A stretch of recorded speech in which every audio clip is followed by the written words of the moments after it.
I'm not sure whether you are aware of what revolutionary invention you have been presented with. Plant breeders are happy if they achieve 0.5% of yield increase within a few years.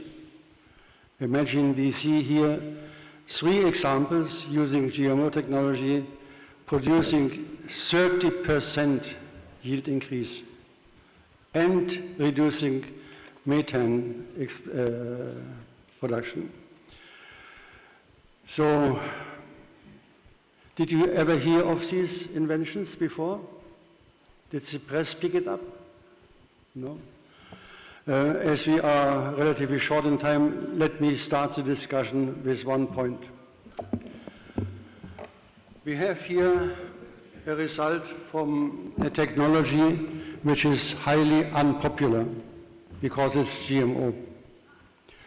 Peter's last sentence was, this invention will probably never end up in a product.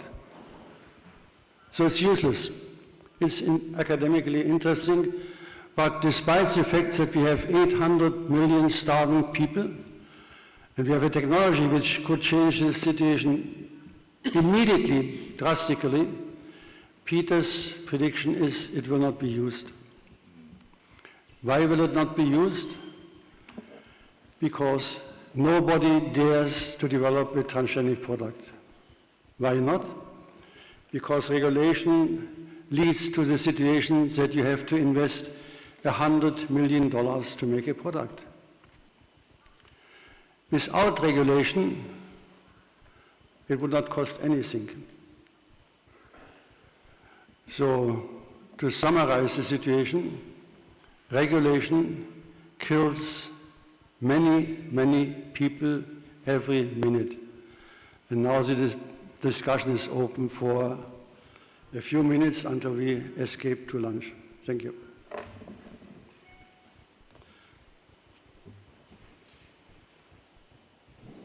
Well, I have a comment and then a question, and the comment may lead other people to add things. It's certainly painful to see the cultural resistance to GMO foods that can solve important problems that we have for nutrition in the world. It appears to me, as an inexpert observer, that in the United States we have less resistance to GMO than is typical in Europe, although there are forces that are trying to increase that resistance in the U.S. And I'm wondering if anyone has any insights into why there is that difference, if it is in fact true the way I perceive it, and whether understanding something about that difference might help to improve the penetration of GMO foods in the rest of the world. But my question has to do with whether there is any linkage between addressing the genes that increase yield with respect to the just total mass of nutrition that you get, as opposed to the micronutritional aspects. That is there any indication that when you increase the total calorie output of a plant, whether it has any good or bad influence on the micronutrition part?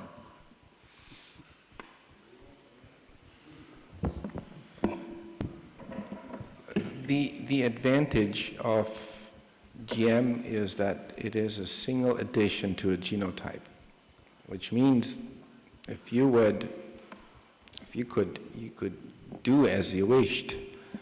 You could take Howdy's high iron zinc or high zinc rice and integrate this into this line, and you would have the same background. So it's not a standalone technology. You can combine things.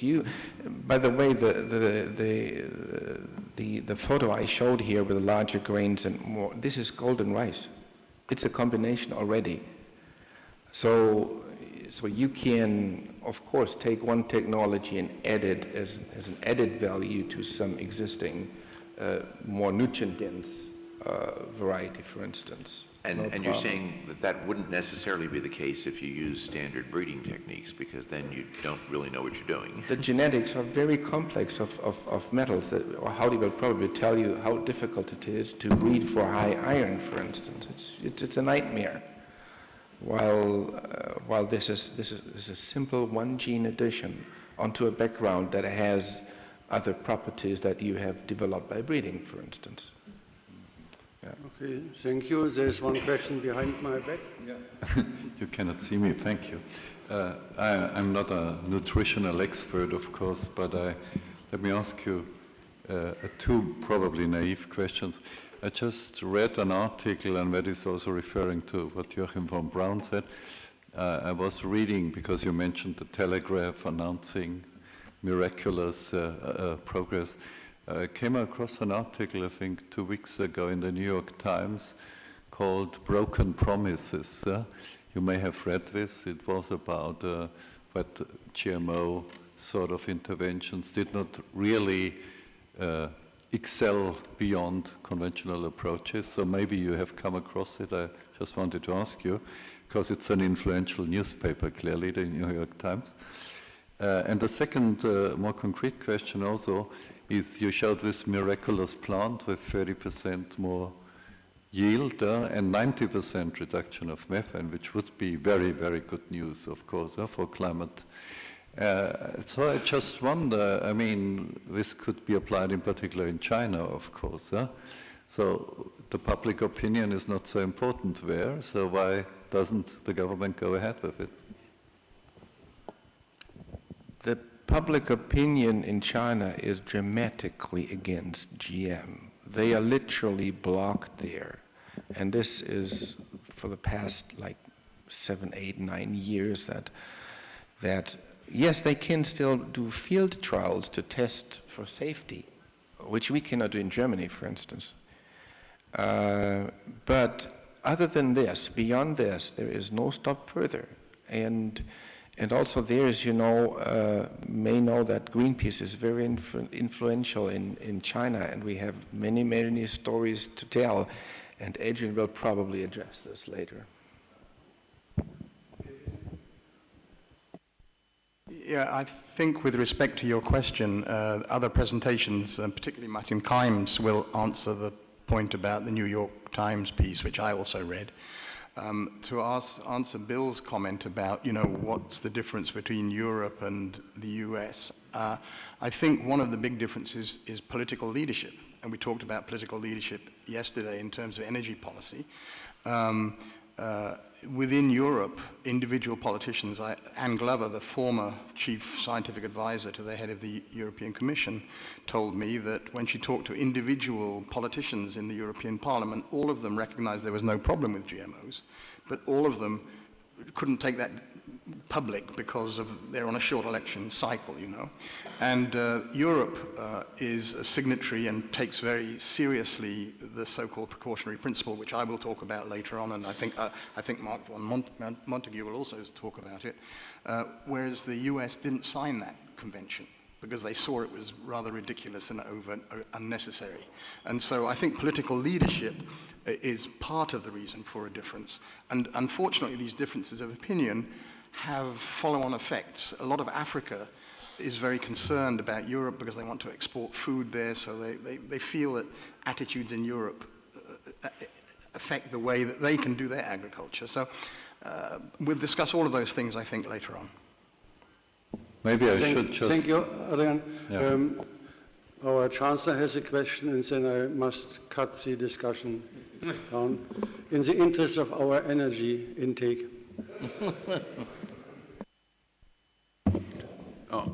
I think that one of the problems is that the FAO, I heard this, that the FAO, that is the institution, maybe von Braun could say better this question, but consider that we have enough food, but only we have the problem of distribution of food.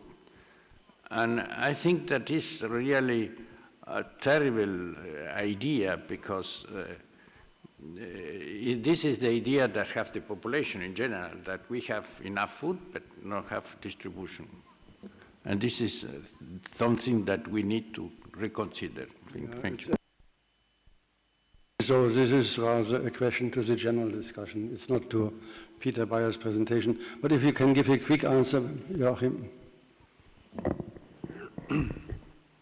That's indeed a very popular argument, which is coming from a completely simplistic understanding how a food system works. That there's enough in the world, you add all up what is there, and you divide it by the number of people and say, we have enough. We only need to distribute it. And I mean, it's neglecting how complex value chains and markets operate, that there are rural areas which have very high transactions costs and market costs. But it has gotten so much traction in the same civil society organizations who argue against yield increasing and yield quality increasing biological technologies. And I'm afraid also the church communities who have strong leanings towards solving problems by redistribution have gotten this argument completely wrong. So I think also that food is something aggregate in kilograms is a simplification which, in view of the complexities of healthy nutrition, doesn't answer the question. So maybe later on, Peter, we can have a bit more discussion on how the yield increases can be combined with micronutrient increases. And your golden rice example is, of course, a telling one, but there are more. And Howdy will pick that up.